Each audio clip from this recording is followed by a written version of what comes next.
叫我奔向无上主侧，为你流血，替我受成，并且将我救离的神救主耶稣，我来，我来，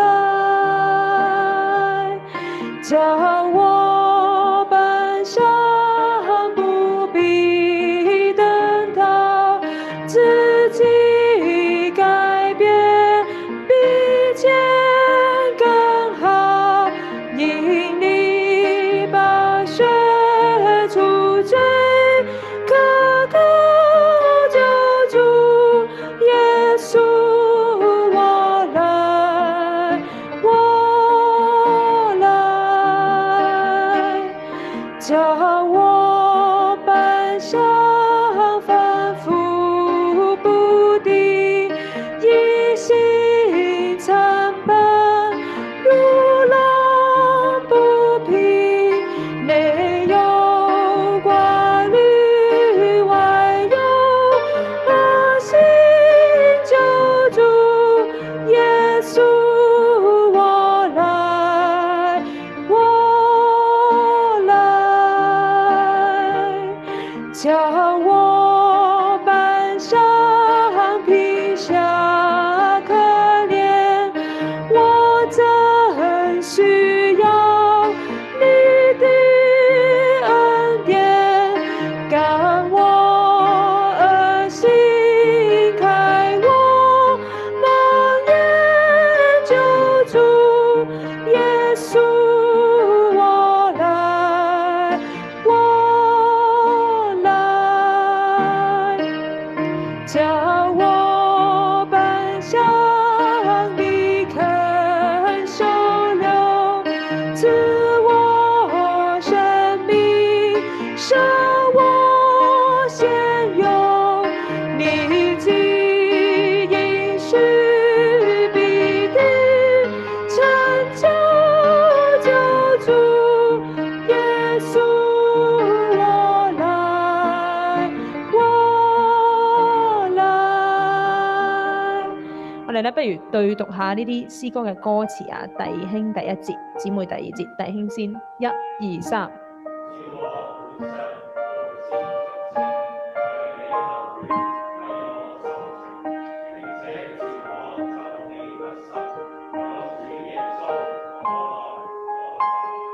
照我本相，不必等到自己改變比前更好，因你寶血除罪可靠，救主耶穌，我來，我來。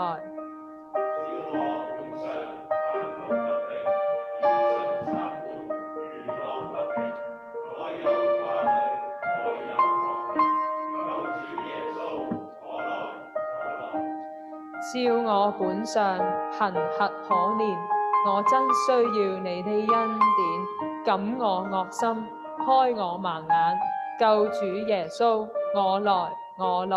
第五節一齊。照我本相，你肯收留，賜我生命，赦我愆尤，你既應許，必定成就，救主耶穌，我來，我來。我哋最尾嗰句救主耶穌再一齊讀一次好唔好啊？一、二、三，救主耶穌，我來，我來。我唔知咧，今朝早弟兄姊妹咧，喺神面前裏邊去到咩嘅階段啦？係照我本相未啊？定係咧照完我本相好似仲未有把握向前一步？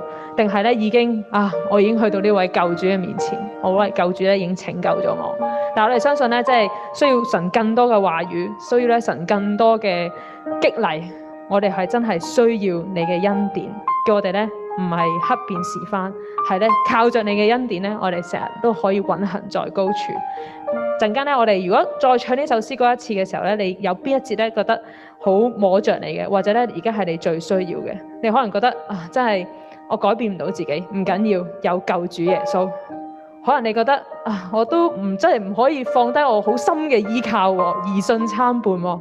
你唱救主耶穌我來我來，或者你真係覺得啊，我開啟唔夠，我覺得我好眼瞎，救主耶穌我來我來。第5節咧，主肯收留，主肯收留啦我哋一切嘅本相，只要咧我哋肯去求主嘅時候，我好摸咗咧今日神根嘅經文啊，唔知大家有冇讀到啊？3章6節路加福音，凡有血氣嘅都要看見神嘅救恩。我哋都係有血氣嘅，我哋都係無善足陳嘅，但我哋肯去到我哋呢位救主耶穌面前嘅時候，神就要嚟拯救我哋，就會俾我哋看見呢份嘅救恩，唔係我哋自己，乃係他能。我哋咧再唱嘅時候有感動咧，可以企起身喺邊一節向主有呼求。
第5節我哋一齊起身唱，叫我奔向你肯收留，賜我生命，使我顯勇，你既應許必定拯救救主耶穌。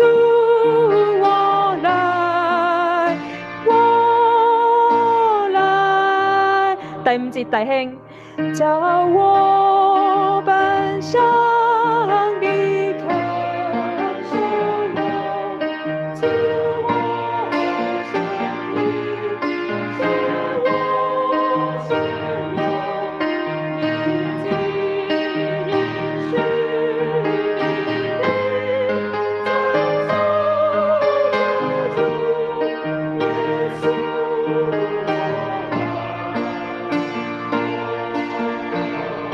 姊妹，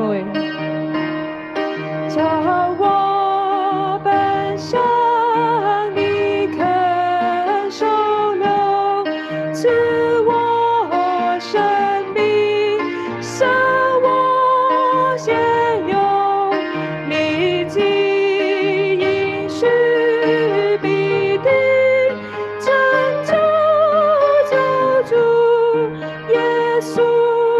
我來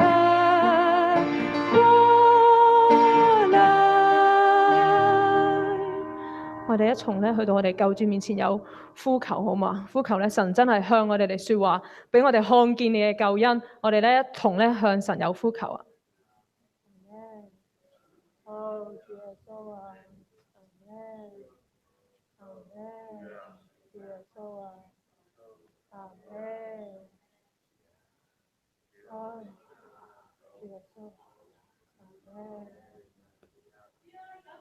阿門，阿門，主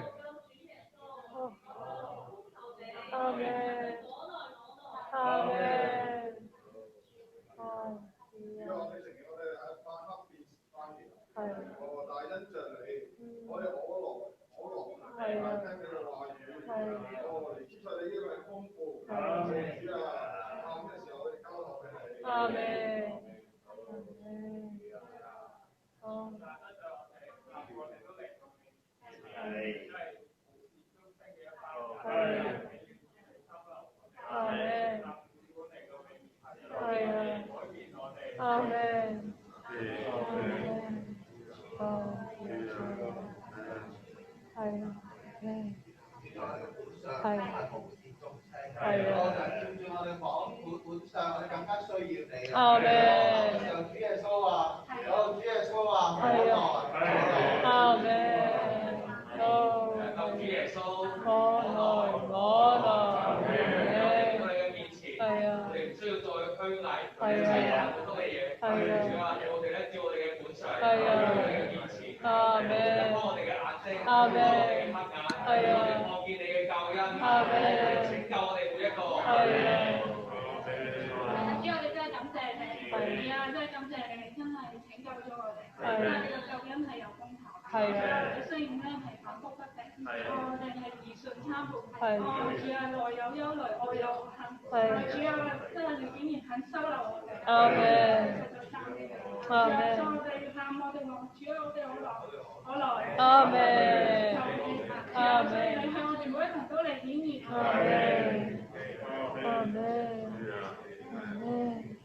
哦，主耶穌，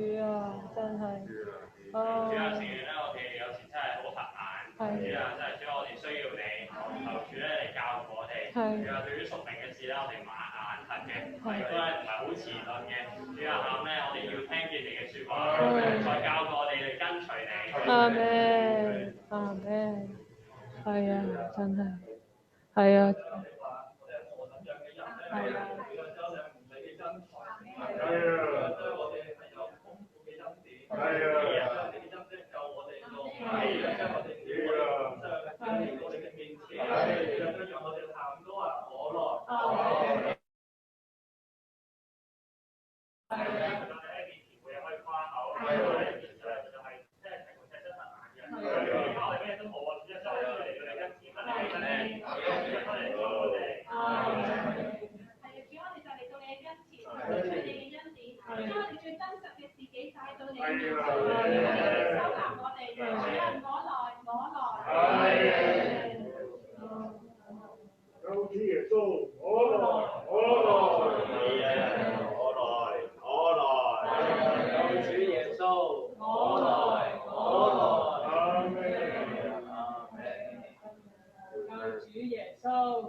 係啊，主我哋讚美你，讚美你。雖然我哋嘅本相係真係好不堪，但係讚美你，我哋又為呢位救主耶穌，就我哋可以嚟到你嘅面前，就你要賜我哋恩典，你要賜你將你份生命嚟寫俾我哋，主要係呢個就係我哋嘅把握，呢個就係我哋嘅信心，主要係你有，就係你會你肯，主要係，所以我哋就嚟到你嘅身邊，就喊我哋再去到你嘅面前，主要係無論我哋覺得真係有幾大嘅難處，我自己有幾咁難搞，但我哋有呢位救主耶穌，我哋嚟就得噶啦，主啊，你哋呼求你嘅名啊，就必得救，呢個係你嘅應許，主啊，所以喊你嚟兌現，主啊，得着我哋，叫我哋主動嘅嚟要你，主啊，你就要嚟得着我哋，就喊我哋將聚會將信息，都交託你恩手當中，就係求你親自吹上去賜福，將我哋交俾你，聽我哋禱告，禱告奉主耶穌得勝嘅名。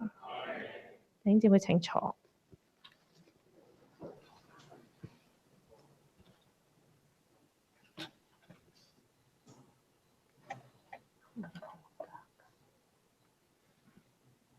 下晝我哋亦會係先有一個嘅見證嘅，係啦，咁佢應該入咗 Zoom 啦，係嘛？佢嗰度係冇時差，所以 OK 嘅。我肯定。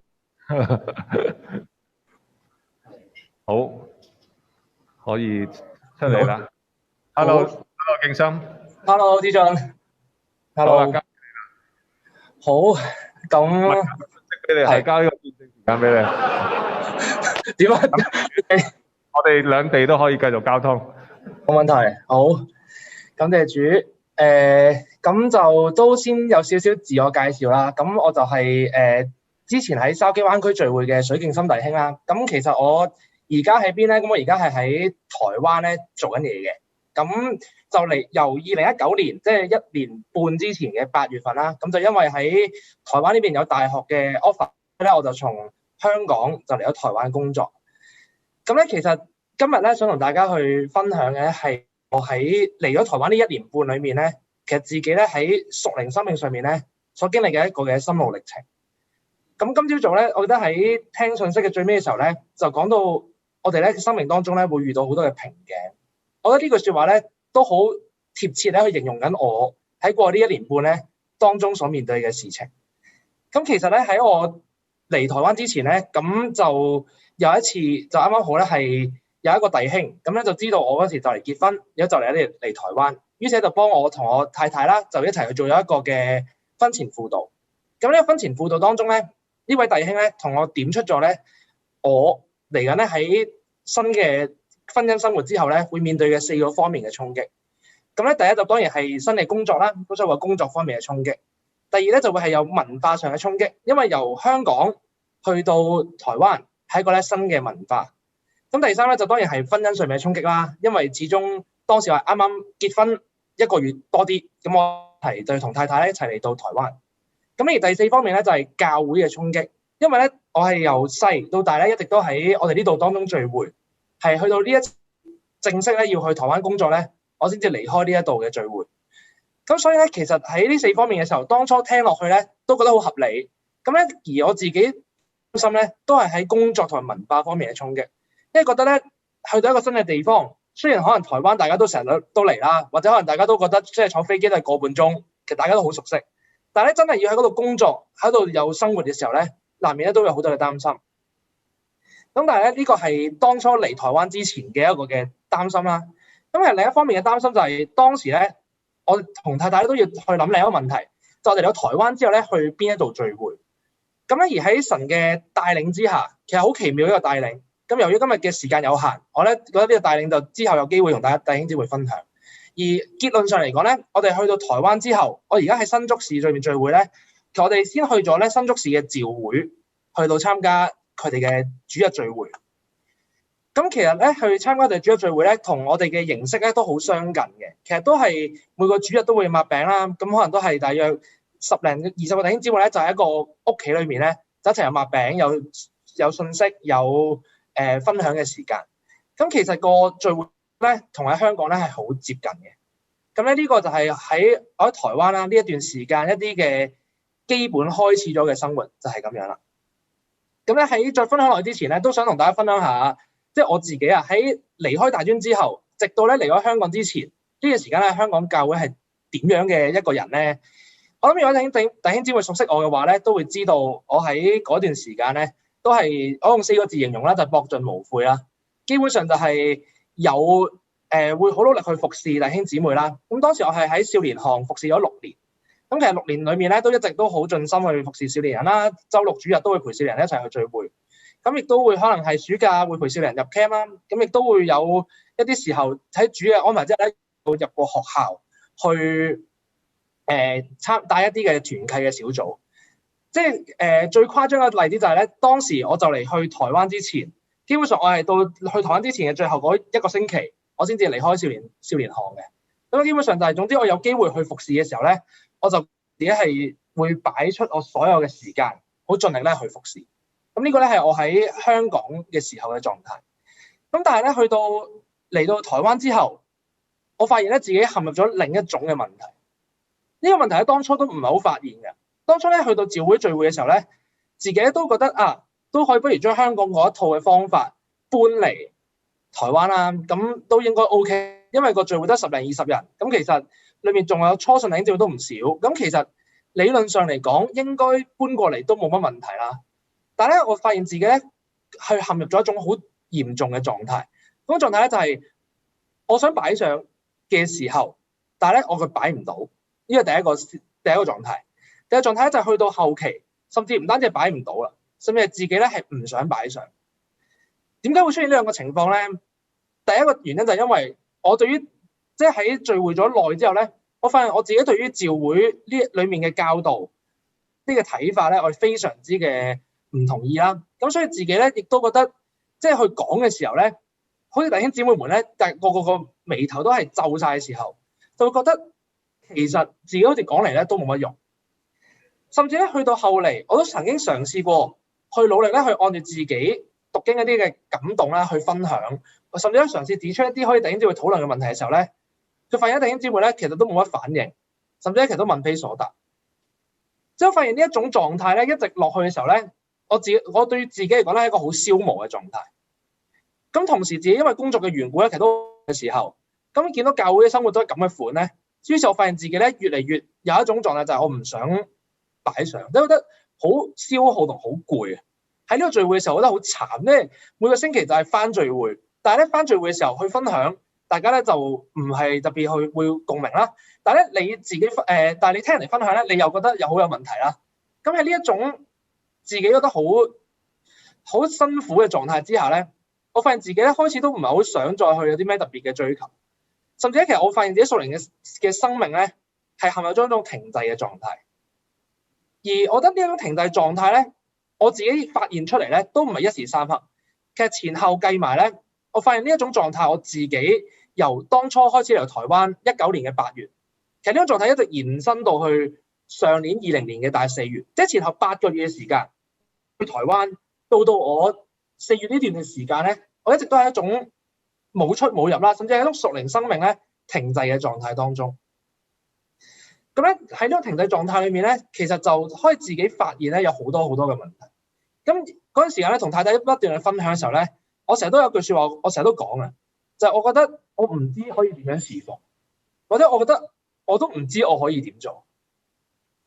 咁於是咧喺有一日同太太傾嘅時候咧，我發現自己都有啲頂唔順，即係自己精神狀態或者自己對自己咧有好多好負面嘅情緒。咁所以講咧，我自己寫低咗一段嘅日記。嗰段日記咧好長，但係咧我都想嘗試總括翻有啲咩嘅內容。其實開頭嘅時候咧，我咁樣寫，我話自從在職以嚟咧，我自己好多時候咧係用侍奉去推進我自己屬靈嘅追求。但係咧，我同神之間嘅關係咧，佢係因為一直咁樣忙碌，一直咁樣追趕咧，其實變得停滯不前。一方面咧，因為在職忙咗之後咧，其實我好多時候咧喺工作之外嘅時間咧，我會想休息啦，我會想玩啦。其實咧，我將親近神嘅時間咧擺咗一個好次要嘅地位。而但另一方面咧，我又好厭倦咧，我自己嘅屬靈生命咧，只不過係一種慣性，但係咧冇質素嘅屬靈生活。我嗰陣寫呢段日記嘅時候咧，我自己係覺得好悲哀啊！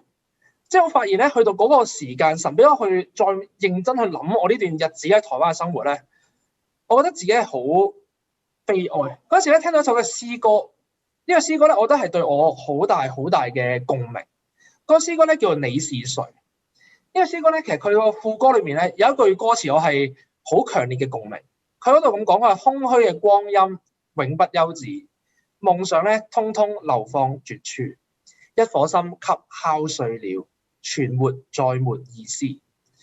我覺得咧夢想通通給流放絕處呢句説話咧係好準確描述到我當時喺台灣嘅情況。因為咧對我嚟講，我覺得冇咗外面好多嘅侍奉嘅時候，我自己咧可以覺得我過去好多嘅夢想咧曾經消失啦。當我嘅夢想係咩咧？其實我記得喺2年前，3年前嘅在職特會嗰時咧，我喺向神面前有個立志，我希望咧我能夠放低職業去全職侍奉神。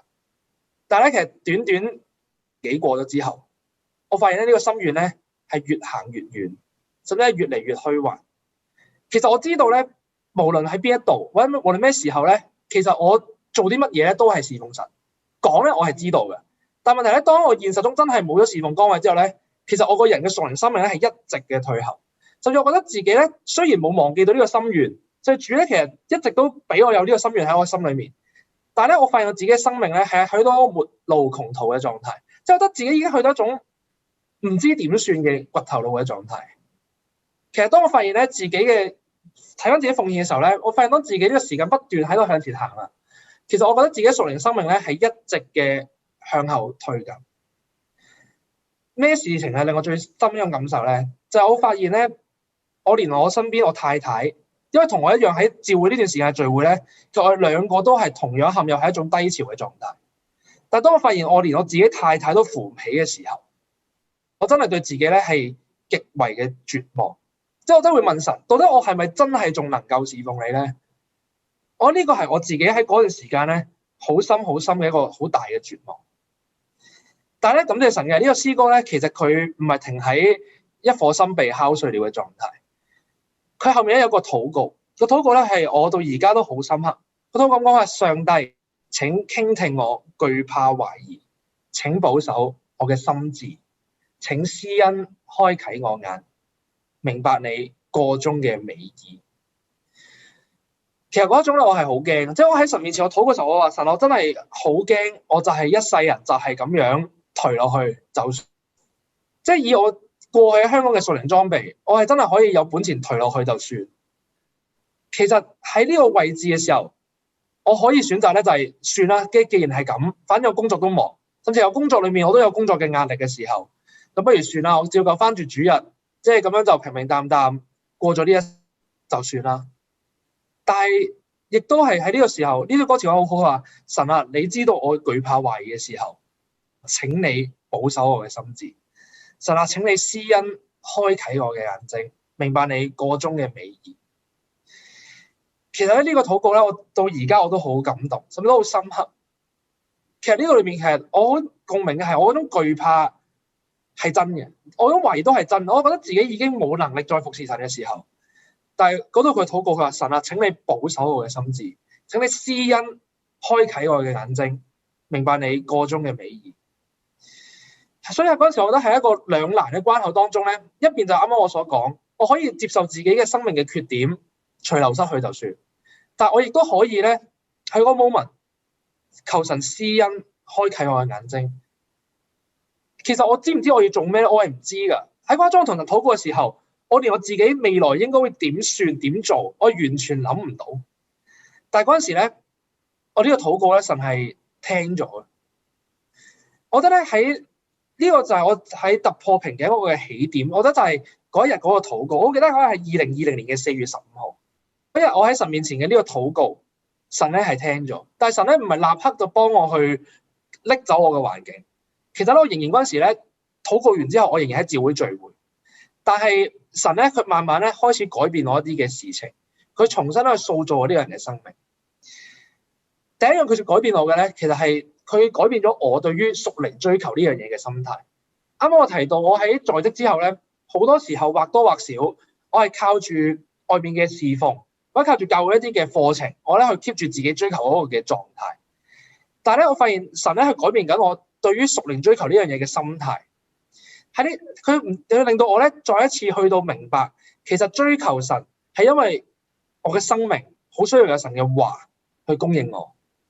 有另一首詩歌咧，都係喺我呢段時間咧好深嘅幫助，就係一首詩歌叫《垂絲柳樹下》。佢個歌詞咁講，佢話行過沙漠，身心經歷到乾渴，全賴我主，你話語養活我。我覺得喺我嘅教會生活當中，我經歷唔到聚會裏面咧有神嘅話養活我嘅時候，但係咧我發現咧，原來係神嘅話，當我自己主動去追求嘅時候，原來神嘅話係真係能夠確確實實嘅帶過呢個沙漠，甚至喺個乾渴嘅時候，神嘅話係養活我每一天嘅生活。我喺裏面嘅時候咧，我一方面係繼續每日去讀經，我每日咧仍然都去將神嘅話放喺心嘅裏面，繼續去好好嘅禱告。但另一方面咧，我亦都開始去睇一啲嘅屬靈書，我重新去反思我自己過去時間自己嘅信仰，我自己嘅生命係一個點樣嘅生命，以至於喺呢個時候，我發現我自己咧開始一啲嘅改變。我反思去睇翻我過去自己過去好多年嘅屬靈嘅歷程，我屬靈嘅生命有啲咩缺口，有啲咩缺陷，有啲咩嘅盲點，神咧一一嘅去點出呢啲嘅盲點。當中咧有一啲時候咧亦都會好絕望，亦都會好灰心，但係神咧卻藉住點出啲盲點嘅時候，佢話俾我知，唯一嘅出路咧仍然都係靠住佢嘅話，去經歷佢嘅話咧塑造我嘅生命。呢個第一方面。而第二方面咧，神亦都藉住環境，佢有啲嘅改變。喺嗰段絕望、好辛苦嘅時間，神咧俾我學習去敞開自己嘅生命。我自己咧其實唔擅長去分享自己嘅軟弱，我都坦白，我自己唔係一個咧去分享自己軟弱嘅人。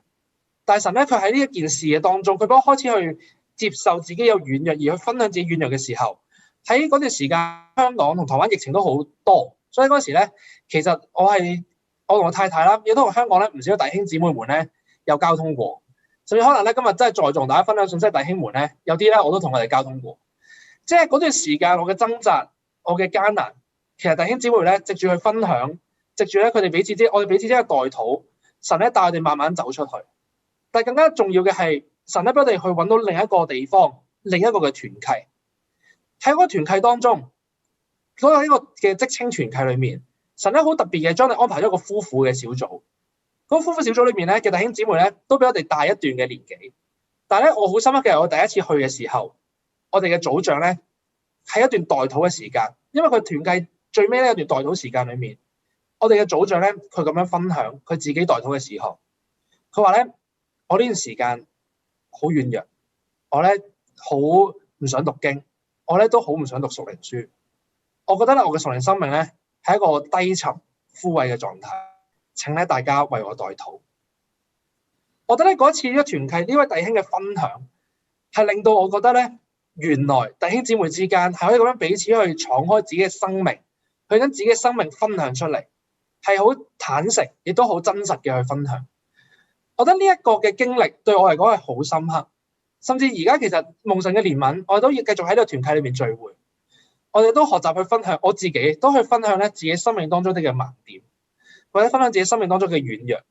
神咧藉住呢一點咧都改變咗我嘅生命，而最後一點咧就係神亦都幫助我咧去改變自己嘅心態。啱啱我所講到，我仍然咧喺嗰次嘅禱告之後，神仍然放我喺召會當中嚟聚會。喺呢個聚會當中咧，神咧慢慢改變緊我自己嘅心態。可能過去咧，我覺得反正都冇人聽啦，咁其實我都唔需要去做咁多嘢啦。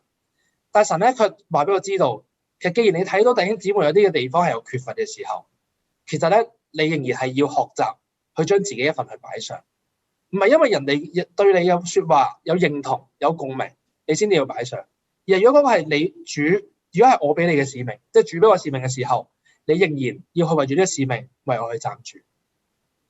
所以喺嗰段時間咧，其實主慢慢感動我，就係將我嗰段時間咧，我可以再去認真去睇召會裏面咧佢哋所講嗰啲嘅説話，我亦都好認真嘅去諗點樣咧去將佢哋所分享嘅，點樣將認識嘅信仰、認識嘅真理同弟兄姊妹咧去分享，唔容易。甚至其實弟兄姊妹咧好多時候都冇咩共鳴，但係都好清楚主呢一個係佢俾我嘅託付嘅使命嘅時候，我決定咧再一次嘅學習喺呢個地方咧去有擺上。其實呢幾點嘅改變咧係而家咧係仍然持續嘅。即係弟兄姊妹，我唔會講話我已經突破晒呢個瓶頸，其實我仍然都喺呢個瓶頸當中咧，仍然掙扎緊。神嘅係當我喺神面前咁樣去禱告，咁樣去求神去改變我嘅時候，神咧的而且確佢係保守咗我嘅心智，佢咧若施恩開啟我嘅眼睛，更深嘅美意。咁咧喺蒙神嘅帶領之下咧，神亦都帶領我同我太太啦，喺一個環境之下，佢帶領我哋咧，而家我哋離開咗教會嘅聚會，我哋喺一個新嘅團體，我哋開始咧要學新嘅功課。但我好相信嘅係，我哋離開教會唔係因為我哋唔中意呢度，而係神好清楚俾我哋知道，我哋喺教會所學嘅功課咧，神喺俾我哋完全嘅好好嘅學會。而就係今天咧，我喺度能夠同大家做一個見證，感謝神，係神咧令我哋能夠喺艱難嘅環境當中，佢仍然咧養活我哋。最後咧，想用一節嘅經文去作為我成個分享嘅總結。喺路加福音22章32節咁講，佢主又說：西門西門，撒旦咧想要得着你們，好篩你們咧像篩麥子一樣。但我已經為你們祈求，叫你不至於失去信心。你回頭以後要堅固你嘅弟兄。感謝神，佢令我冇失去到信心。亦都感謝神，佢俾我有今日能夠同大家分享嘅機會。求神祝福大家，感謝主。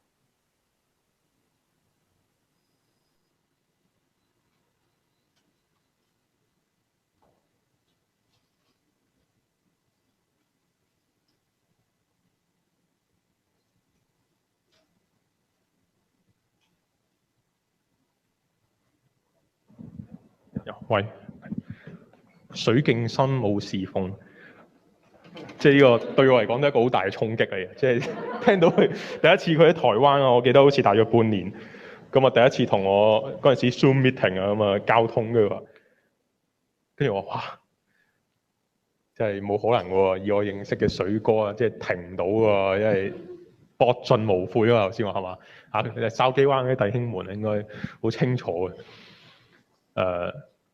不過亦都因為咁樣咧，就叫我哋亦都理解一樣嘢，即係話咧冇嘢係一定嘅嚇，即係呢個世上真係冇嘢一定嘅。我哋真係原來我哋真係唔認識自己嘅。原來呢個係真嘅，唔係講下嘅，係真係唔認識自己。今日下晝咧嘅分享啊，我題目咧叫做小人物大格局。咁啊個 PowerPoint slide 咧就可以定喺呢度噶啦，今日呢堂定喺呢度得噶啦。咁我哋下低嗰啲咧就即係風隨着意思吹啊嚇。即係因為真係好有一啲感覺啊，即係特會去到呢度咧有啲感覺，想同弟兄姊妹咧我哋晏晝可能一路交通下啲感覺，一路分享下神嘅話。求主向我哋説話，我哋一齊有個禱告先，好唔好啊？主，我哋感謝你，主，我哋感謝你咧係向人説話嘅神。主，我哋又感謝你，你係呢一位咧無條件接納我哋嘅神，即使咧我哋係罪人，即使我哋軟弱。我哋咧內有疑慮啊，外有惡行啊。主啊，但係我哋感謝你，你仍然係無條件嘅接納我哋。今日我哋坐喺呢一度係蒙咗你好多嘅恩典我哋才能夠咧喺呢一度一同咧嚟聚集。主啊，甚至呢個聚集嘅本身啊，主啊都係你嘅恩典，我哋先有咁樣嘅機會。主啊，我哋真係求你喊咧，唔好放過我哋每一個。無論咧我哋今日去到我哋呢一步嘅時候，我哋嘅生命去到咩階段，主啊，但係我哋仍然照住我哋本相嚟到你面前，求你向我哋說話，求你施恩拖大我哋感謝你，垂聽我哋嘅祈禱，奉主耶穌基督嘅名。今次咧呢個特會喺度預備嘅時候咧，咁啊基甸喎嚇，講基甸咁啊，講基甸呢個人咧就好有感受嘅。點解咧？因為佢係聖經裏邊咧其中一個好有代表性嘅人物咧，就係講話軟弱變剛強。咁啊基甸啦，咁啊又而且佢嗰種軟弱咧係好特別嘅，係反覆不定嘅。即係一次又一次啊！佢唔神向你顯現完之後咧，你都係可以再軟弱過嘅。咁即係佢係喺呢方面咧係表現得咧淋漓盡致啊！即係喺舊約裏邊嚟講，咁所以咧，即係用呢一個人物嚟即係禱告嘅時候咧，即係我哋有呢種感覺啊，交通呢個人物嘅時候咧，咁啊內心都喺度諗下，咁啊即係應該係講即係點樣軟弱變剛強咁啊，為神爭戰啊咁樣。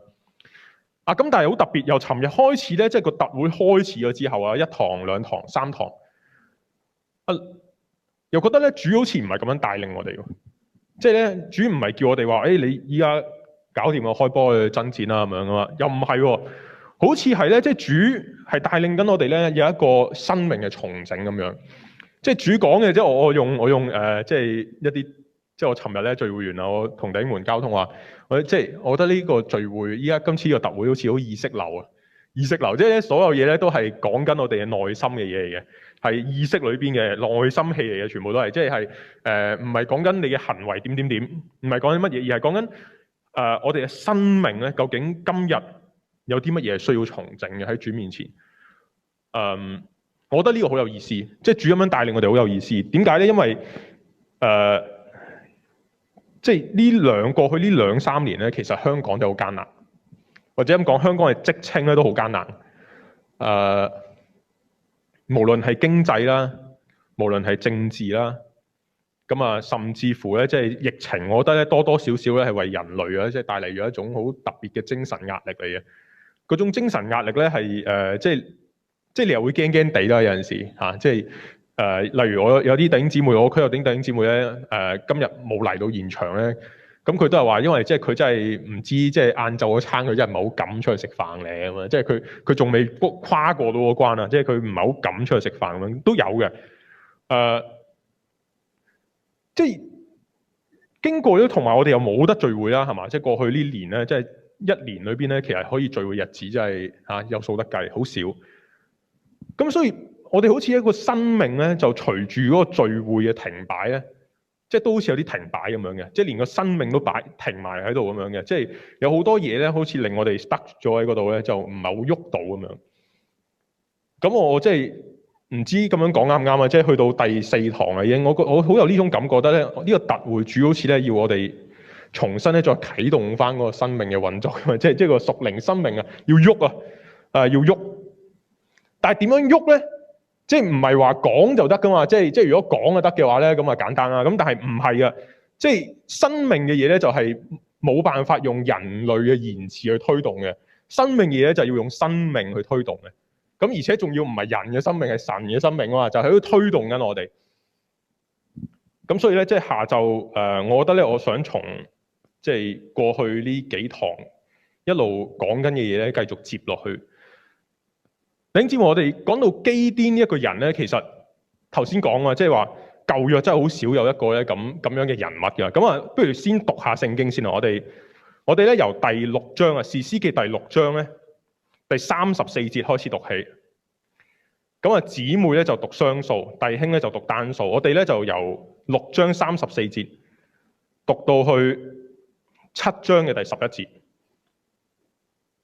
有啲長啊，大約即係差唔多20節。好，我哋揾到啊，開始啦。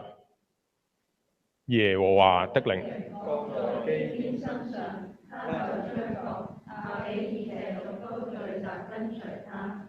他發人走遍瑪拿西地，瑪拿西人也聚集跟隨他。又他派人去見亞設人、西布倫人、拿弗他利人，他們也都出來與他們會合。基甸對神說：你若果照着所說的話，藉我手拯救以色列人，我就把一團羊毛放在禾場上。若單是羊毛上有淚水，連地方都是乾的，我就知道你必照着所說的話，藉我手拯救以色列人。次日早晨，基甸起來，見果然是這樣，將羊毛擠一擠，從羊毛中領出滿盆的露水來。基甸又對神說：求你不要向我發怒，我再說這一次，讓我將羊毛再試一次。但願羊毛是乾的，別的地方都有露水。這夜神也如此行，獨羊毛上是乾的，別的地方都有露水。耶路巴力就是基甸，他和一切跟隨的人早晨起來，在哈律泉旁安營。米甸營在他們北邊的平原，靠近摩利江。耶和華對基甸說：跟隨你的人過多，我不能將米甸人交在他們手中，免得以色列人向我誇大說：是我們自己的手救了我們。現在你要向這些人宣告說：凡懼怕膽怯的，可以離開基列山回去。於是有22000人回去，只剩下1萬。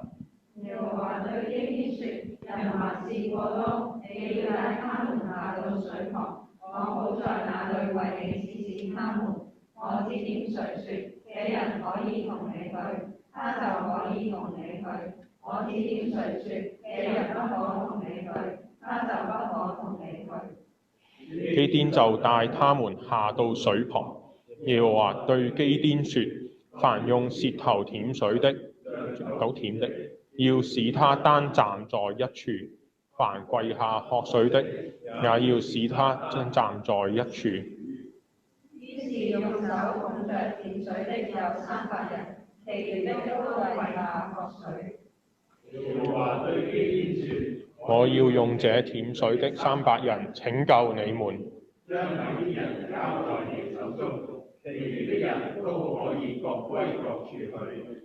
這300人就帶着食物和角，其餘的以色列人，基甸都打發他們各歸各的帳。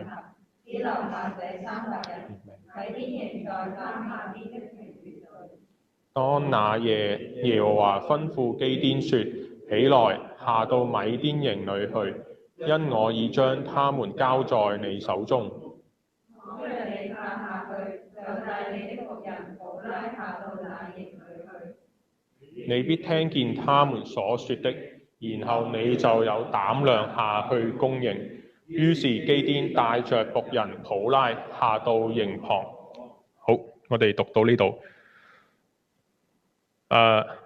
頂之為你好少見到一個咁樣嘅人嘅基甸，好得意啊！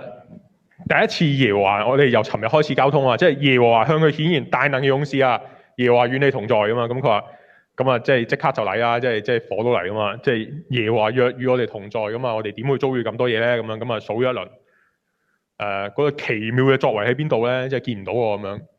咁啊數完一輪之後咧，咁啊耶和華咧就向佢顯現，就俾佢一個證據啦。咁就係叫佢獻祭咁啊，跟住耶和華就收納咗佢嘅祭物。咁所以佢就先話經歷咗耶和華沙龍啊嘛，即係耶和華咧，即係當面見到耶和華。即係其實暗啞底即係意思即係咩？即係我仲要串咗佢一句。咁但係我咁都冇死到，咁啊即係真係賜平安啊！咁所以就經歷咗平安。咁啊照嘅經歷咗平安，咁所以就有今朝嗰堂啦，就拆咗個偶像啦，係嘛？拆偶像嘅祭壇。咁啊成件事好得勝嘅。咁啊頭先我哋讀咧，咁啊去到34節啊，直頭即係拆完偶像之後咧就嚟啊，即係耶和華嘅靈啊就降在基甸身上，咁佢就吹角啦。即係去到呢個位咧，你就覺得即係好似成件事啊步向正軌啦，咁啊應該準備開始打仗咁啊，打贏咁啊收工，咁啊呢個即係呢一段歷史又圓滿結束。咁但係又唔係喎，即係因着基甸嘅性格咧，就可以令呢段經文再多一章出嚟嘅。咁咧就係佢就明明都吹咗角啦，咁啊啲人都嚟晒，即係你睇下低嘅話，呢度係成32000人㗎。咁其實都好勁啊，即係好多人好搭馬咁樣㗎啦已經。咁但係咧。佢呢個時候咧，又要問下神，佢話：即係如果你真係差遣我嘅話咧，即係整嚿羊毛喺度，咁啊呢度即係呢嚿嘢咧係乾嘅，周圍係濕嘅咁樣。sorry，呢嚿嘢係濕嘅，跟住周圍係乾嘅咁樣。咁啊神就做俾佢啦，即係照做俾佢啦。咁啊做完之後咧，又唔知點解喎，咁佢又覺得好似唔係好穩陣喎。但係其實呢個都好明顯嘅神跡嚟嘅。咁啊又好似唔係好穩陣。咁啊再嚟多次，不如調翻轉咁樣啦。咁即係以前初信讀經嘅時候都覺得。即係神嘅耐性都幾好嘅，即係如果正常咧，即係如果我係神，真係即係我都唔知啊！即係呢啲人點搞咧咁樣咁，但係佢真係可以咁樣2次去求問神話，你可唔可以咁樣調下咁樣咁啊？話俾即係可唔可以證明下你真係即係明明已經講清楚啦啲嘢，但係可唔可以證明多次咧咁樣？好啦，咁啊證明清楚啦，搞掂啦咁樣咁啊去到第7章啦，我哋一路讀頭先。咁第7章第1節，耶路巴力就是基甸啦，咁好有意思啊！即係即係佢係，即係佢個名啊，就係即係佢已經經歷咗呢個拆毀偶像嘅呢個過程，佢呢個名就係話即係讓巴力向同佢爭辯啊嘛，即係佢就係一個同巴力對抗嘅一個勢力嚟嘅，即係代表神喺嗰度同巴力對抗啦，即係已經有咁樣嘅名字，咁啊佢亦都帶住一切跟隨佢嘅人，早晨就去到個安營。咁呢度咧就神就揀選啦，呢個好出名啦，即係300人啊嘛，咁啊我呢個年紀嗰啲人咧就好容易就會諗起一套電影啊，即係咁啊，但係就唔係啊，喺呢度就完全唔關事啊 ，OK， 咁啊嗰個神就用咗講咗3次係嘛，神咧第2節佢就話啦，跟隨你人太多啦，我唔可以交喺你手中嘅，因為咧費事你哋話即係我哋自己嘅手咧救咗我哋，咁所以咧就話驚嗰啲走啦，咁都 OK， 呢個我覺得合理嘅，驚嗰啲人走咁啊合理啦，咁啊但係一走就走咗22,000人，即係32,000就走咗22,000，咁啊得翻1/3啦大約。咁然後神咧就再嚟喎，佢話第4節就話人咧都係過多，咁啊你再帶佢哋啊去飲水咁樣，咁啊飲水咁我會再幫你揀人噶啦咁樣。咁一揀咧，其實我又覺得呢度好有趣喎，即係唔知大家讀聖經咧係點樣讀噶，即係。我讀經咧有陣時即係開頭讀經，我當佢係故事書咁睇嘅，咁所以我係覺得咧好有趣嘅呢度，即係即係你代入下，弟兄姊妹代入下，即係你如果係嗰300人，咁啊你喺度飲水嚇，咁啊即係神又話睇唔同人飲水嘅方式去揀，咁你見到對面咧就成萬幾人，咁你見到呢度咧300人。咁啊咁樣飲，咁你會點諗咧？咁我收工啦，翻屋企啊可以，大佬，即係我應該翻屋企啊呢鋪。點知咧神話唔係喎，嗰邊翻屋企喎，你呢300個留低去打仗喎。咁啊即係其實咧，你知道佢哋打仗係唔係個個都係基甸嚟嘅？即係佢哋係冇經歷過基甸嗰啲嘢嘅。佢哋咧某程度上係迫於無奈，佢哋冇得唔打，因為係咁俾人欺壓咧，佢哋冇計啊，點都要對抗下嘅。咁呢批人呢3萬幾人出嚟咧，係預咗做死事咁樣嘅方式噶嘛，即係冇得打嘅，真係打起上嚟係冇得打嘅其實。咁啊，佢哋其實係預咗好似做死事，所以一話你驚嘅翻屋企就走咗2萬幾個，咁剩得呢1萬零個咧係你唔知佢咩原因，可能係因為屋企人嘅原因，可能因為其他嘅原因，但係即係總之佢哋都係視死如歸咧，即係諗住死就死吧咁樣去打仗。咁但係你都始終就算係咁都好啊，咁但係同你得翻300個一個感受係好唔同嘅，因為咧你有萬幾個咧，仲有啲機率嚇，即係少少機率啦。你300個嗰啲叫死硬，即係就唔係機率嚟嘅嗰啲。咁所以你諗下呢300個人係咩感受？小人物係小人物嚟嘅嚇，全部都係小人物。咁你又諗下啦，即係呢300個人係咁樣，咁基甸嘅性格佢有咩感受？上邊啊嗰啲羊毛咧，即係2次啊證明咗啦啲羊毛咁啊，所以佢安心先帶呢3萬人落去。咁結果就唔見咗100倍嘅人數，係咪？即係由3萬幾變咗300幾，我冇計錯啊，100倍嘅人數。咁所以咧，即係神都知咩事啊？咁佢當晚咧，神向佢顯現啊嘛，佢就話：嗱，如果咧你驚嘅話咧嚇，如果你驚咁，你就帶你個僕人啊普拉咧就去探下營啦，去對面。咁你知佢真係驚嘅，點解咧？因為11節神一講完嘅，於是基甸啊帶住僕人普拉下到營旁啦，即係佢真心好驚咯，即係佢真係驚，神都知佢驚，所以就特登要主動再俾一個證據佢，等佢咧去知道係堅嘅，即係神真係咧差遣你嘅，神冇整蠱你嘅，神真係要用呢300個人咧去拯救以色列人嘅咁樣。頭先嗰首詩歌啊，係嘛？照我本相，即係反覆不定啊，參信不疑，參信乜嘢啊？疑信參半 ，yes，sorry， 疑信參半，反覆不定，即係喺一個咁樣嘅人身上，我哋就見到咧係真嘅，而且咧唔單止基甸，弟兄姊妹，其實我哋諗真啲，我哋係咪小人物？普通嘅嘢或者我哋可以決定得快，但係去到呢啲咁關鍵嘅嘢，有陣時我舉個例，呢度都唔少初在職嘅弟兄姊妹，你揾第一份工嘅時候係咩感受？你入到一間公司，啱啱入到公司嘅時候，你又係咩感受？你做嘢做咗一段時間之後，到底你係帶住當初咧，即係我覺得呢個好普遍嘅，香港都係咁嘅，即係好我哋係帶住熱情，話即係多數咧啱畢業咧都有啲嘢，即係有少少嘅應該點都，或者係覺得我都要，就算最起碼都覺得即係我喺公司都要學到啲嘢啦，有啲進步咁樣。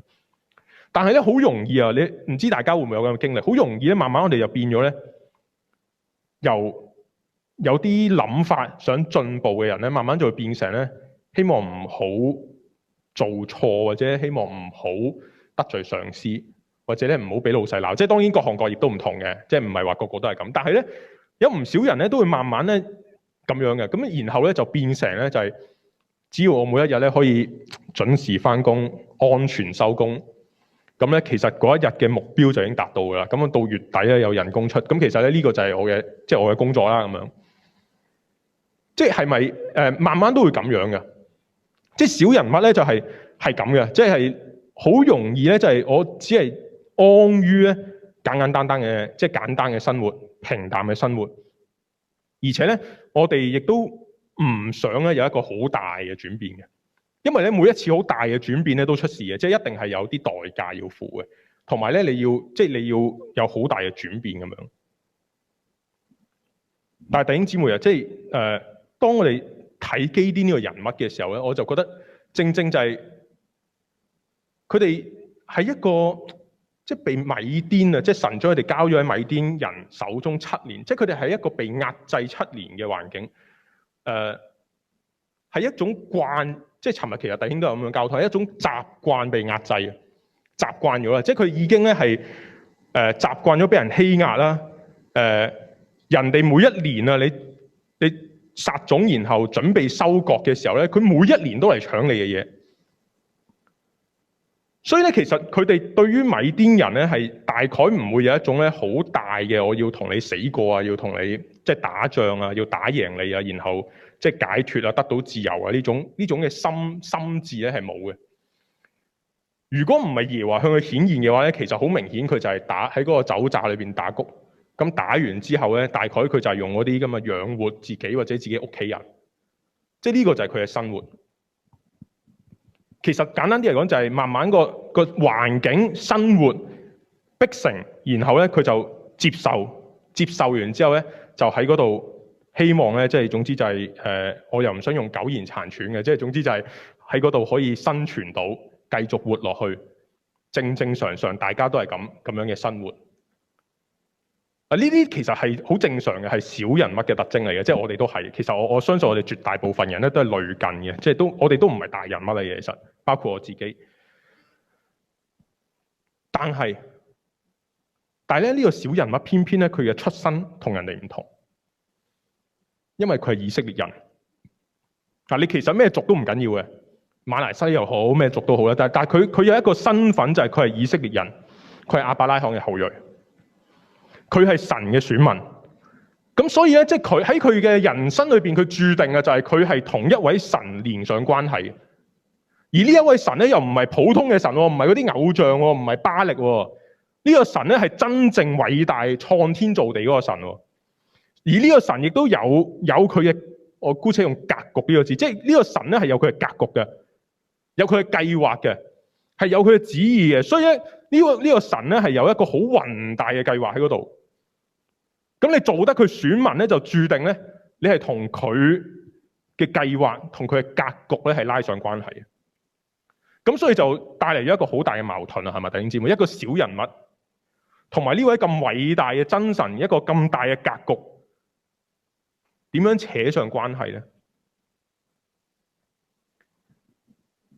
喺每一個時代咧，即係每一個時代大概咧都有佢要學習嘅功課。喺基甸嘅時代啊，我哋已經其實已經三堂啦，即係今堂第4堂。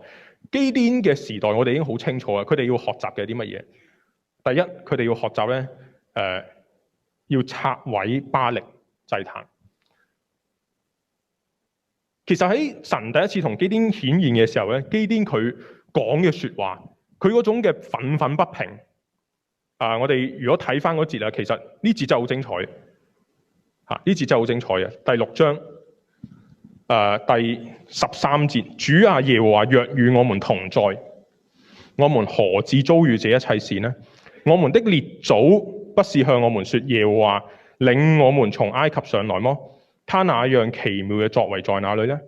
現在他卻丟棄我們，將我們交在米甸人手裏。你就咁讀嘅話咧，你都戥佢唔抵嘅。即係如果你就咁讀到呢度，你都戥佢唔抵嘅，真係好慘。但係你如果睇上少少，佢明明咧第一節啊，6章1節係講咩㗎？係話以色列人又行耶和華眼中看為惡嘅事啊嘛。咁所以耶和華先將佢哋交喺米甸人手中7年。咁你又再讀落啲嘅時候，你又見到佢去拆偶像嘅時候，即係原來佢屋企都有座巴力祭壇喺度。咁啊有啲識經嘅人就估計啦，即係呢啲巴力祭壇又唔係好常有嘅，所以估計咧佢直頭係佢屋企咧應該係有啲背景嘅，即係應該係可能係拜祭巴力嘅祭司嚟嘅，佢阿爸即係約亞斯。咁你諗下，原來你屋企有一個咁大嘅即係偶像嘅勢力喺嗰度。即係根本咧就已經本身啊係即係呢個民族本身已經係被罪纏累得好犀利，被偶像轄制得好犀利。喺咁嘅情況之下，佢哋遭遇咗呢啲嘅環境，當神向佢顯現嘅時候，啊佢有呢種憤憤不平嘅感覺。原因係乜嘢咧，弟兄姊妹？如果佢唔係諉過於人嘅話咧，我相信唔係啊。如果佢唔係諉過於人嘅話，咁即係只有一個可能。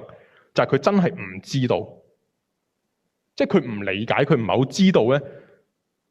點解佢哋會搞成咁？佢自己都唔係好察覺到點解佢哋會搞成咁。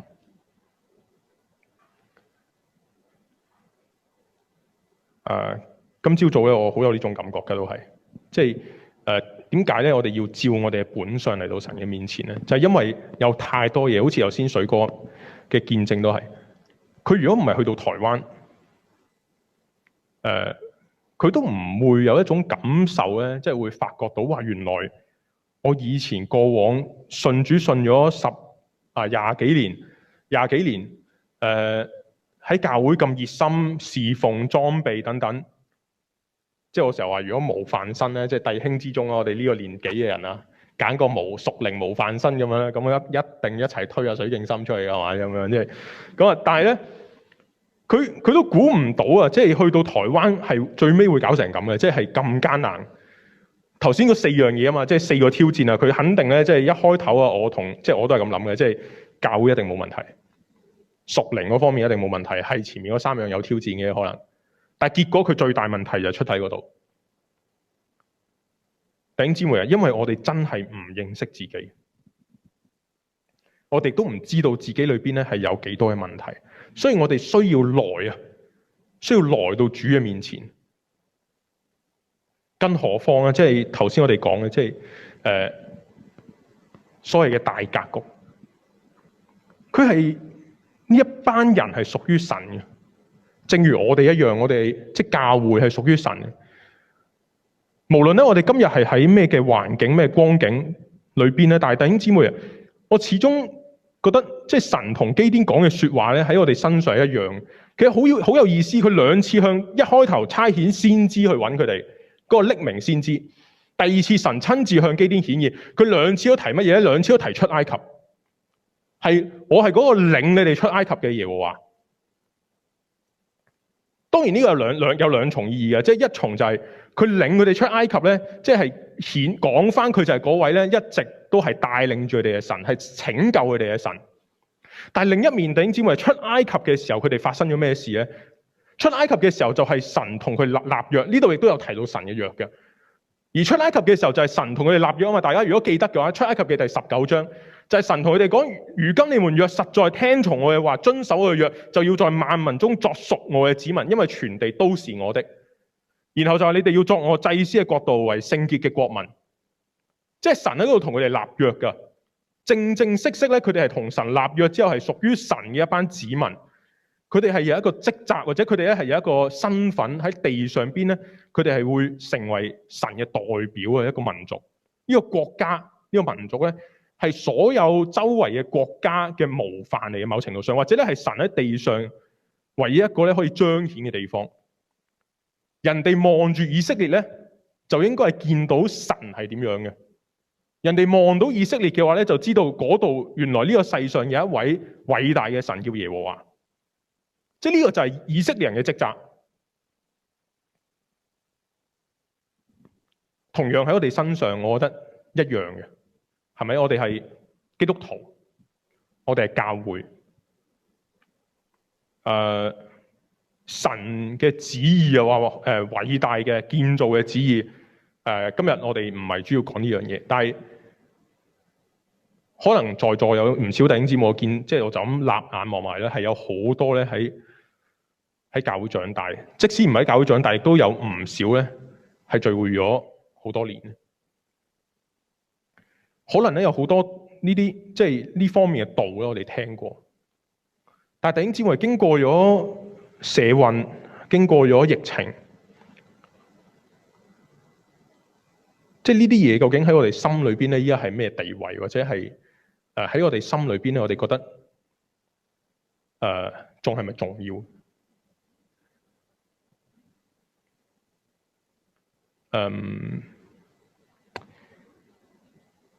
或者我再講白啲嘅弟兄姊妹，你想唔想侍奉神？你想唔想俾神用啊？如果想嘅話咧，如果想啊，即係仲有一啲嘅，即係我哋仲有嗰個心志喺度嘅話咧，咁我哋有一啲關口一定要過。頭先講啊，好似好笑嘛，即係基甸話反覆不定啊，咁樣一次又一次。但係其實我哋從另一個角度去理解呢件事，佢一次又一次咁樣反覆不定，調翻轉背後係邊個喺度做緊呢啲嘢咧？係神，係咪？係神掹走咗嗰3萬幾人，留翻300人俾佢。其實神就喺度做緊一個工作啊，就係好似咧將佢嘅內心，即係如果假設佢嘅內心好似洋葱咁樣，所謂即係咧有好多層衣包住嘅話咧，其實佢係一層一層啊，即係將佢剝緊嘅，係要剝到佢得翻最後。就係嗰佢嘅本相，將佢所有保護嘅偽裝全部剝晒，剝到最後一次又一次咧，俾你見到原來你真正嘅自己係點嘅。你以為自己有3萬人啊，你以為自己有能力啦，有啲勇氣啦，得翻300咧，原來又唔得嘅喎。去到最後，直到佢真係明白一件事，就係去到佢真係明白到原來咧唔係佢，原來根本就唔係佢去打嘅。所以咧，弟兄姊妹啊，其實神就係回應緊佢一開頭嘅第一個，即係佢同神講嘅第一句説話。耶和華那奇妙嘅作為喺邊度咧？耶和華嘅奇妙嘅作為一直都喺呢度，冇變過，一直都喺呢度。只不過神就係要藉住佢呼召完佢之後，藉住佢後邊一切嘅經歷去話俾佢知呢一件事，就係你當初問我嘅問題，你那奇妙嘅作為喺邊度咧？我哋先祖啊經歷嗰啲咁神奇嘅喺邊度咧？如果基甸縮咗嘅話咧，就冇噶啦，就見佢就真係見唔到。但係因為佢有一個優點，就係起碼佢肯求，係嘛？第一日佢肯求證據。跟住佢肯求嗰個羊毛，係咪？即係濕咗再乾。跟住佢又肯帶住個僕人落去個營裏邊，去探下營，聽下人哋講乜嘢。即係起碼咧，佢仲肯聽下神嘅説話，然後去求證去做。咁咧佢就得啦。我覺得今日我哋嘅關口就係呢度，弟兄姊妹，我哋肯唔肯咧？去到神嘅面前，我哋肯唔肯咧？仍然係尋求佢嘅話語啊！即係求神咧喺我哋經歷緊嘅嘢上邊咧，向我哋說話，俾我哋知道究竟我哋依家經歷緊嘅係神喺我哋生命中做緊啲乜嘢？神喺我哋身上係真係有美意嘅，弟兄姊妹，一定有嘅。甚至我覺得過去呢1年，點解教會咧好多時冇得聚會咧？我都覺得一定係有啲原因嘅。我唔敢講係咪因為話即係有唔同嘅人有唔同嘅領會交通咁樣。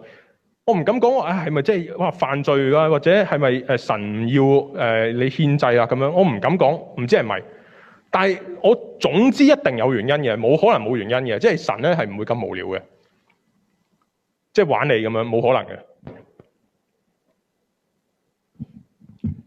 過去呢半年咧，即係分享下少少個人嘅經歷啊。我過去呢半年咧，其實都經歷緊啲好大嘅難關嘅，因為我即係身體好差，真係差到好犀利。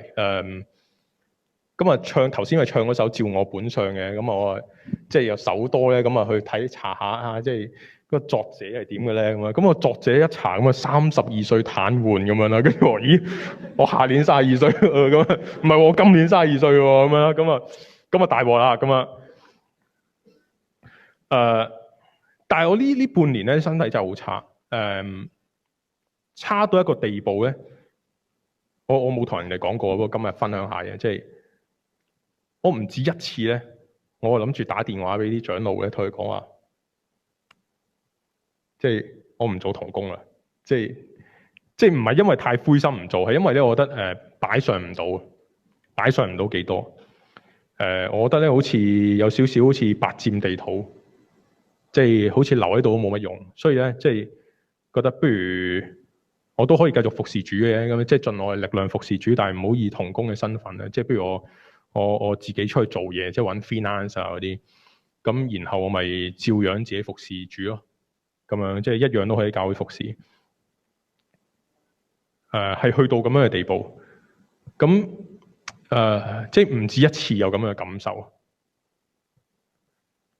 但係咧去到即係呢個特會咧，我真係一路喺度預備，就越嚟越即係主喺度説話，就越嚟越有一種感覺，覺得無論我哋人生即係去到點樣低沉嘅光景啊，或者我哋生命中我哋遭遇緊啲乜嘢嘅患難或者困難都好，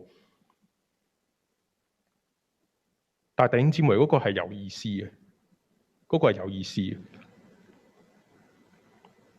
因為咧我哋個神咧嘅格局好大。佢唔係會玩嘢嘅神嚟嘅，啊！佢係一個有大格局嘅神，佢係有旨意、有計劃嘅。佢即使我哋咁少嘅人物，但係因為佢接納我哋，佢已經為我哋付上咗代價，拯救咗我哋。佢係特登，你諗下，佢係特登喺十字架上為我哋流血啊，去救贖我哋噶。佢喺我哋身上係有計劃噶。就因為呢一份愛，弟兄姊妹，就因為呢一份愛，就因為佢咁樣嘅拯救，其實本身就已經值得咧。我哋無論點樣掙扎，我哋仍然要存一個心志咧，主啊，我總係盼望咧，我嘅人生，我嘅生命咧喺你手中可以有用。更何況佢又唔係抌低我哋，就好似基甸咁，又唔係佢揾神嘅。但係神親自嚟揾佢，呢一次特會咧，我真係好有呢種感受。點解？因為弟兄姊妹，我哋今日坐喺呢度聚會咧，我覺得真係簡直就好似啲羊毛喺度反轉嗰種咁嘅神蹟嚟嘅。我同你講，3月頭我哋交通，我哋弟兄們喺度交通3月頭，話唉，真係唔知4月咧特會有冇機會去實體咯？交通完唔夠2日啊，突然間咧疫情反彈喎，彈到即係20、30、30、40咁樣，我冇記錯啲數字大概係咁樣。跟住有好多本地感染個案啊咁，跟住又唉，即係我講嗰番説話，我仲記得我自己講話冇可能嘅，應該即係我哋都係我哋快啲諗定點樣用 Zoom 啊，點搞啊嗰啲，即係。但係冇人諗到咧，去到3月底爭2、3日，爭幾日啫嘛，其實爭幾日咧就開始特會啦。突然間咧無啦啦話。即係話，政府話可以放寬宗教限制1/3人數咁樣喎。我認真，我真係冇諗過。其實我去到最尾嗰日啊，即係去到禮拜2晚咧禱告聚會啊，即係啱嗰個禮拜2晚禱告聚會咧，各分區咪喺度禱告嘅。我去到嗰陣時咧，即係基甸嚟嘅。我去到嗰陣時，我仲係覺得咧冇理由嗱，行會今日都開咗會，又唔出聲，一定有啲嘢嘅，係咪有啲阻力咧咁樣？所以即係都係有兩手準備啦，要咁樣，即係小心啲啦，唔好跟車太貼啦咁樣。咁但係第二日好快咧，行會就即係真係出告示就話可以啦咁樣。弟兄姊妹，即係我就好有一種感覺，我就覺得呢個就係一個 sign， 就好似基甸啊，即係神俾基甸嘅 sign 一樣，佢要得着嗰一代人啊，佢要得着嗰個世代嘅人啊。雖然佢哋係後來嘅世代，佢哋係唔認識耶和華，佢哋亦都咧冇見過耶和華嗰啲作為，但係神為着佢嘅旨意，為住佢當初喺出埃及嘅時候同佢嘅百姓立過嘅約，佢就一定要喺每一代裏邊咧重新俾佢哋有呢個試驗同埋爭戰。不過佢哋要學習，其實唔係咁無聊，唔係即係純粹為咗你學下打仗啦，你識打仗勁啲啊！亦都唔係為咗即係我 test 下你睇你係咪真係咁忠心先。你唔係咁忠心喎，咁我即係交你喺米甸人手中7年搞你咁樣。唔係因為即係其實做呢一切嘅原因嘅背後係神要挽回佢哋，係要佢回到翻佢哋起初神拯救佢哋嗰個心意，係希望佢哋能夠喺萬民中作屬神嘅子民，係希望咧成為神祭司嘅國度、聖潔嘅國民。佢哋入咗迦南之後，真係差好遠，完全同化，拜埋偶像。但係即使係去到咁樣，神都係唔會放棄嘅。即係我覺得神嘅偉大就係呢一度嘅弟兄姊妹。就算呢啲人物係幾少，就算呢啲人物係幾墮落、幾軟弱，但係咧神嘅偉大啊就喺呢一度。佢不放棄，佢仍然拯救，佢仍然俾佢哋去透過呢啲嘅爭戰去學習究竟神係點樣一位神，去認識神。其實最終咧都係希望佢哋能夠咧翻到去神起初嘅心意裏邊。更何況弟兄姊妹，我覺得呢個我都唔知可唔可以話係激勵。你讀士師記6至8章，基甸嘅結局讀到最尾，佢係一個點樣嘅人啊？讀到最尾，大家唔知有冇印象？咁我讀俾大家聽。8章咧，第22節啦，搞掂晒啦，打完啦，咁啊太平啦，基本上。咁啊以色列人真係同基甸講話，你既然救咗我哋脫離米甸人嘅手咧，願你和你嘅兒孫嚟管理我哋。咁基甸話咧，我唔管理你哋嘅，我啲仔都唔管理你哋，唯有耶和華管理你哋。哇，大佬好熟靈喎，呢啲真係即係用我哋嘅量度呢啲，簡直係最熟靈嘅言辭啊！即係我唔管理你，咁啊等神管理你咁樣。咁啊，然後就下低就叫佢哋攞啲金耳環出嚟，咁啊整咗隻以弗得啊嘛。咁以弗得其實係咩意思咧？即係以弗得就係即係本身啊，就係即係烏靈土明啊，擺喺以弗得入邊。咁所以其實咧就係代表話尋求神啊，大概係咁嘅意思。即係話咧簡單啲嚟講，你配合上下文就係我唔管理你哋。咁你哋有咩事點咧？你哋揾神啦，咁啊，即係你哋求問神，去到呢個以弗得嗰度。咁然後呢個以弗得後來變咗偶像，咁大概就係佢哋有嘢真係去嗰度求問神啦，求下變咗拜嗰嚿嘢。咁啊，即係就係咁樣變咗偶像。喂，咁呢件事基甸有咩錯咧？我淨係問一個問題啊，弟兄姊妹，士師嘅職責係啲乜嘢？士師啊，佢唔係淨係打仗啊嘛。即係如果你睇，即係淨係士師呢個名啊，佢本身就係審判官嘅意思啊嘛。所以佢真係唔係淨係為咗打仗啊，佢係代表神一個管理百姓啊嘛。佢係要做審判嘅角色噶嘛，要斷事要管理噶嘛。其實嗰班百姓嚟要求啊，只係要求佢一個份內事啊。其實佢係唔想做，佢係唔想做。咁所以咧就。我唔管你哋，我嘅仔都唔管你哋嘅，即係唯有耶和華管你哋，咁啊整隻以弗得出嚟，你哋就搞掂佢啦，係咪？你哋自己搞掂。然後咧，你再睇佢後邊過嘅生活，哇，70個仔，好多嘅妻子，咁啊，所以就整咗個亞比米勒出嚟啦嚇，咁啊後來帶嚟悲劇。即係呢個就係呢一位士師基甸嘅結局。弟兄姊妹，去到結局嘅時候，呢個人係咪一個完全嘅人呢？都唔係。去到結局嘅時候，佢仍然係有佢嘅軟弱，佢仍然咧有佢嘅缺陷，有佢嘅問題嗰度。所以即係你諗翻頭先嗰首詩歌啊，我覺得呢首詩歌咧真係好感動嘅。照我本相，唔係等我哋改變好啊！神用人咧，從來都唔係用，即係起碼我哋讀聖經係啦，即係大概冇一個咧係完美嘅人。even保羅都唔係完美嘅人。神用人從來都冇用一啲係完美無瑕嘅人，幾乎。但係咧，每一個人佢都可以用，佢都用得着。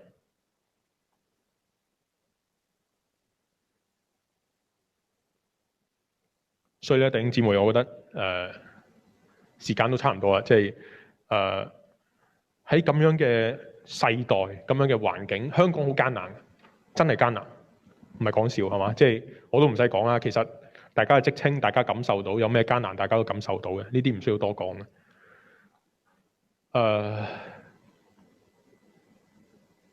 教會又好難聚會，我哋都唔知。即係今日我頭先即係我基甸啊嘛嚇，咁啊頭先係睇新聞喎，好衰唔衰咧？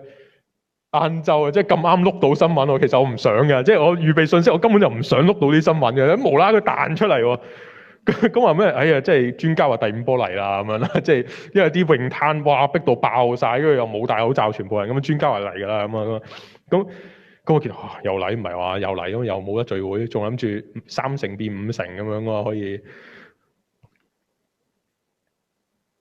我哋唔知啊，我哋真係唔知呢個世代咁樣發展落去係會點嘅，弟兄姊妹。但係我知係一種好大嘅感受，喺預備聚會，我印象中咧，由3月頭到依家咧，新約聖經有一段，我一講出嚟，大家都知，以馬忤斯嘅路上嗰2個門徒。呢一段嘅話咧，一直喺我心裏邊。主耶穌被釘死，呢2個門徒咧灰心，佢哋未見到復活嘅耶穌，佢哋灰心，佢哋以為耶穌真係死咗。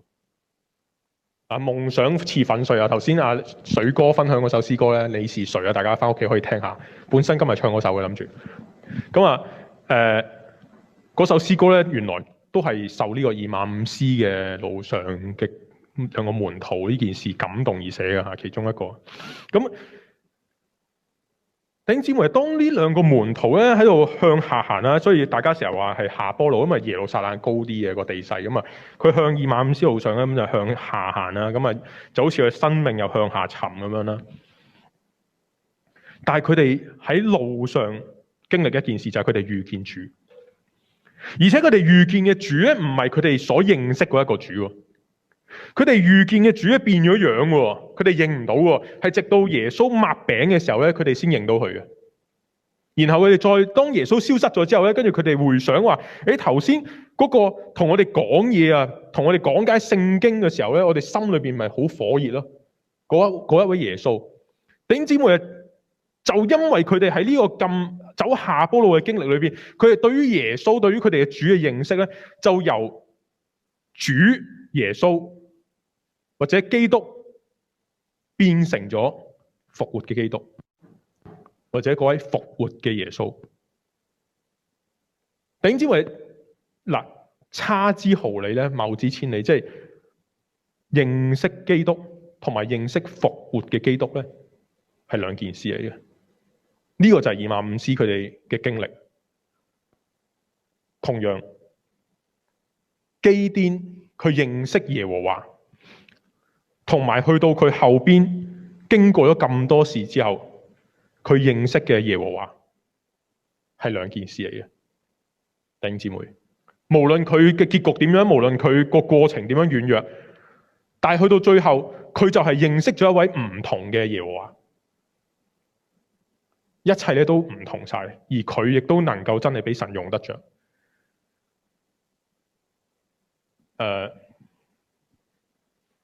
弟兄姊妹，我盼望咧，我哋即係呢個特會咧，真係大半過咗啦。依家第4堂啦，大半過去。我諗我哋真係需要咧，再容許我咁樣講。我唔知今朝早咧，即係完咗之後，大家咪有段安靜時間咧，安靜成點啊？或者即係喺主面前咧，交通成點？如果可以嘅話咧，即係我請求弟兄，我真係請求弟兄姊妹。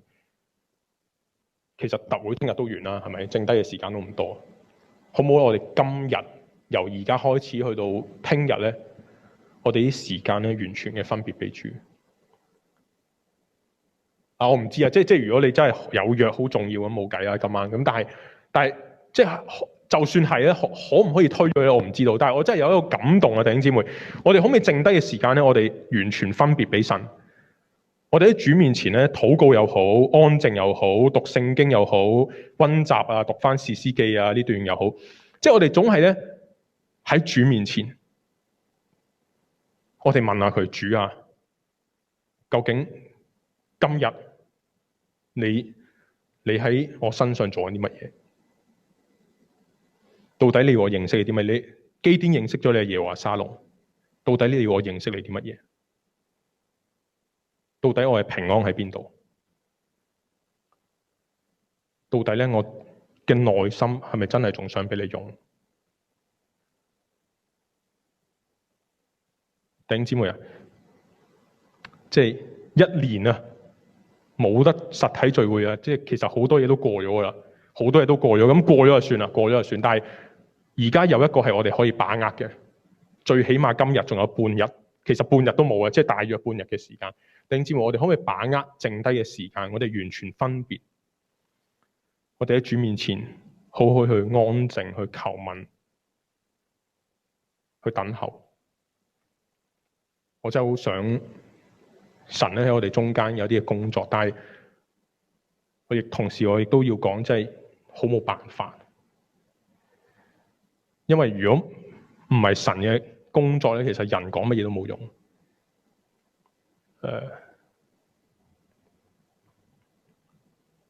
我從來咧都冇覺得咧，即係侍奉係咁艱難。除咗過去呢一年，或者呢2年，我從來都冇感受到咧，原來服侍神係咁艱難。唔知弟兄姊妹你對自己嘅光景同埋生命咧，係咪都覺得好艱難？有冇一種唔上唔落嘅感覺？放棄有冇可能嘅？但係要往前真係冇力量。主啊，咁我喺呢度做乜咧？我做基督徒，仲衰過做，即係仲衰過唔信啊！有陣時係咪啊？唔信都自由自在啊！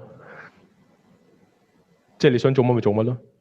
但係唔係喎，但係我而家信主，我有個身份，但係咧我又好似同呢個身份咧有啲距離。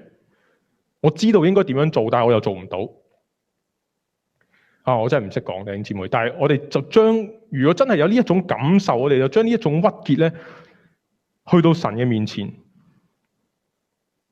照我哋嘅本相來到主嘅面前。我只能夠求主向我哋說話，我只能夠求主咧喺僅餘嘅時間裏邊，俾我哋內心有光照向我哋顯現。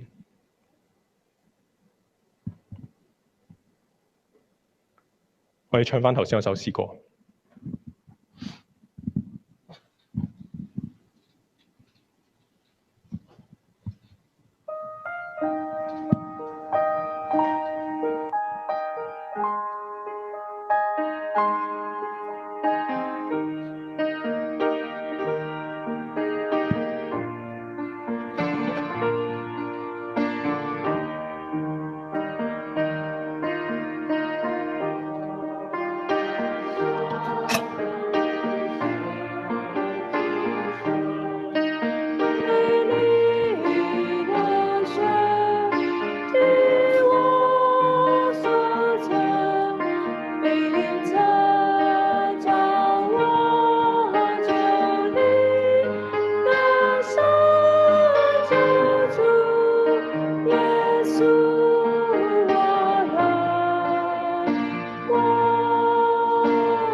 我本來好想，唔係我本來預備唔講，我又想聽日先講。但係我今日聽到呢段話就好有感覺。過去呢2年喺我耳裏邊充斥最多嘅一個問題，我唔知道你哋係咪4個字？點解會係咁？或者5個字啦嘛？點解會係咁？點解會係咁？在過去呢2年裏邊，有好多弟兄姊妹不其然嘅都會問我，或者自己都會問：點解會係咁？香港點解會變成咁？教會點解係咁？我希望你哋唔係認為中壯年就係琴日Terry 用嗰個英文，佢以為我唔識。點解會係咁？點解教會係咁？香港點解會變成咁？但我今日聽呢段信息嘅時候咧，佢都唔係好照住佢安排講噶啦。今日都，我有呢個好深嘅感覺。我突然間諗起點解我突然間覺得係一個 sign to me， 因為由第一日佢哋揀呢個題目叫做 shake and review， 我已經覺得唔係幾好嘅。不過我又自己作為一個 old， 唔應該參與任何嘢，唔應該俾意見。我以為呢個題目應該1年前講嘅咧，已經會用呢個題目講基甸，做咩講呢啲嘢咧？咁但係我都有啲學習嘅，我就一路都冇出聲。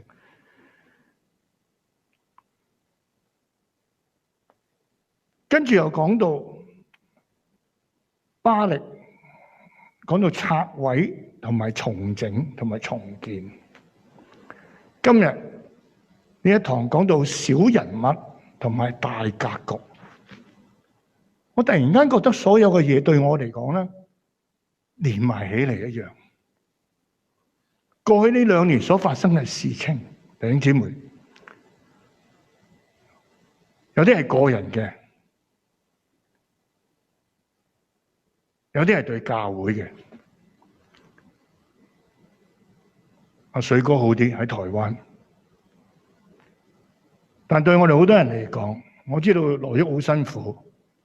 係咪喺某一個晚上？我諗你哋估到邊一晚1點幾，佢突然間收到個短信，弟兄嘅短信。神仲愛我哋咩？神仲喺度咩？點解會咁嘅樣？我哋有好多嘅點解？但呢幾堂嘅信息俾我有好深嘅感覺。小人物，大格局。呢個小人物需要被拆毀，大格局要俾我哋睇得認識。神冇改變。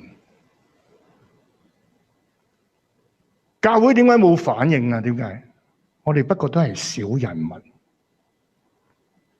唔好期望教會可以有好多事情上應該有咁嘅反應，應該有咁嘅睇法。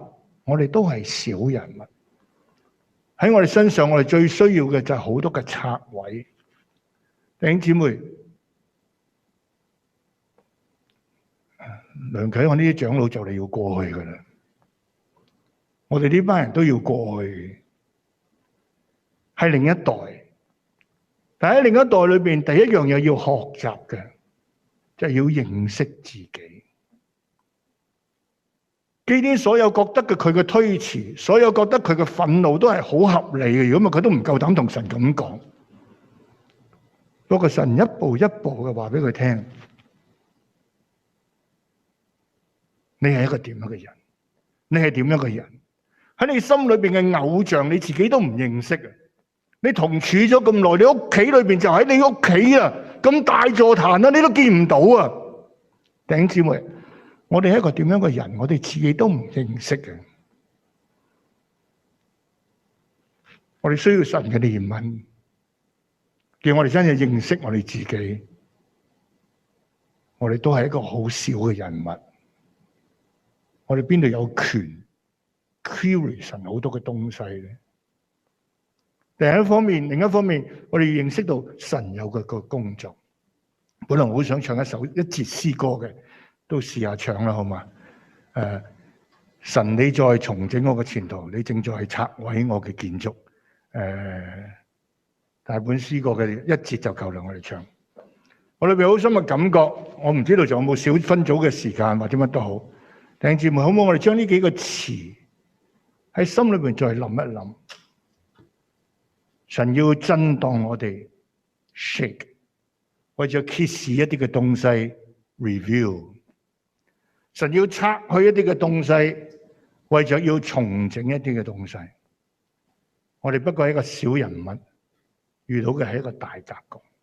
我深信過去呢2年喺香港所發生嘅事情，對神嘅格局係最有益處。我未必今日可能有完全了解，但我覺得絕有益處。最少我識用 Zoom， 最少我今日同弟兄姊妹之間，今日我哋好喜樂係咪？同各地嘅弟兄姊妹都有交通。哇！我真係好耐冇見到敬心，見到佢真係成熟咗好多。我哋可以同上海嘅有交通，可以同新加坡有交通。弟兄姊妹，呢個成為一個國際嘅特會。似乎我哋好似越嚟越細，香港越嚟越受限制咁。但同時有呢個特會裏邊又話俾我哋聽，我哋有一個好大嘅、更大嘅格局。弟兄姊妹，呢啲都係神嘅工作嚟，好冇？但願將呢啲話停留喺我哋裏邊思想一下，將好多嘅問題點解會咁，可唔可以帶到神嘅面前？神好樂意，我真係覺得神真係好大恩典咧，乾咗又濕，濕咗又乾。你真係，我哋覺得成日神玩我哋，其實我哋玩緊神。基甸喺度玩緊神，我哋成日日都喺度玩神啊！你明我意思嘛？我哋成日覺得神整蠱我哋，我哋成日整蠱神啊！神啊，唔該你整乾佢啊！我跟住唔該你整濕佢啊！但神都同佢玩啊！神都一路帶領佢，神一步一步嘅叫佢認識到呢場仗真係唔係我哋天然可以打得贏，唔係人多可以打得贏，唔係你嘅力量就可以改變呢個世界。弟兄姊妹，相信神有個大格局，好唔好？我哋唱個字詩歌，唱個字好嘛？嚇，372第一節。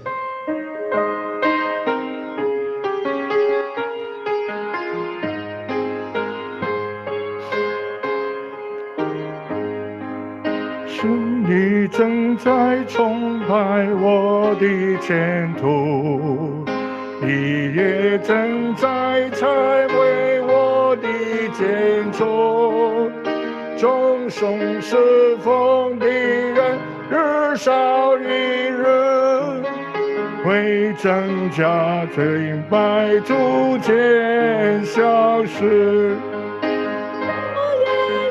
淚珠看不清你裡面，好像你話語真是不如前。你使我減少，好叫你更加添，好叫你旨意比我哋唱埋第4節。好像你的喜樂所需代價，乃此是我受你主而當下，所以我就歡迎你的主，好叫我能使你的心喜樂。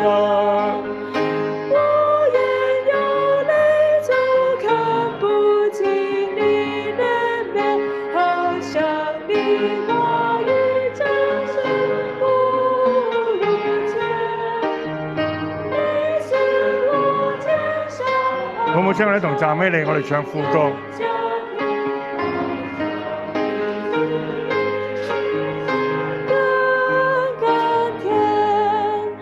我也有淚珠看不清你裡面，好像你話語真是不如前。你使我減少，好叫你更加添，好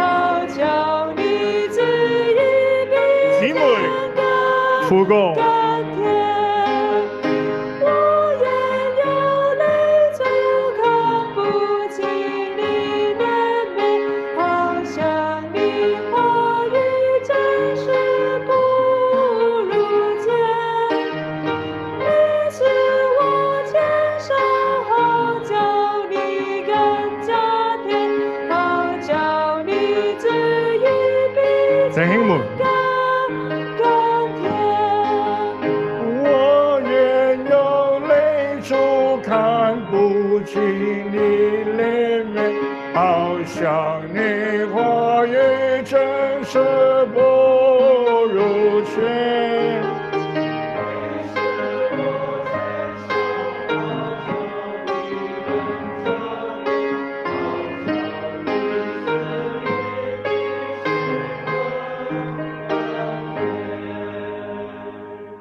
主啊，我哋將下午嘅話語交在你嘅手中，你自己聖靈親自在說在我哋嘅裏邊。主啊，我哋深信呢一次嘅特會，你要作你自己特別嘅工作。我哋為咗呢一代嘅青年人，我哋嚟禱告你。你俾我哋遇到呢啲特別嘅情形，你俾我哋有呢啲特別嘅經過。主啊，你一定有你特別嘅美意。求你喺我哋身上有更多嘅拆毀，好叫我哋更認識我哋嘅自己，叫我哋急不靠我哋嘅自己。亦都喺我哋身上更多你嘅工作，使你嘅自己更多加到我哋嘅身上，好叫我哋更明白你嘅旨意。我哋都係小人物，但願我哋能夠都在你嘅大格局裏邊揾到我哋嘅一份。求你得着我哋都係基甸，但讓我哋喺呢個時代能夠成為你大能嘅勇士。聽我哋嘅禱告，奉主嘅名，阿門。清楚。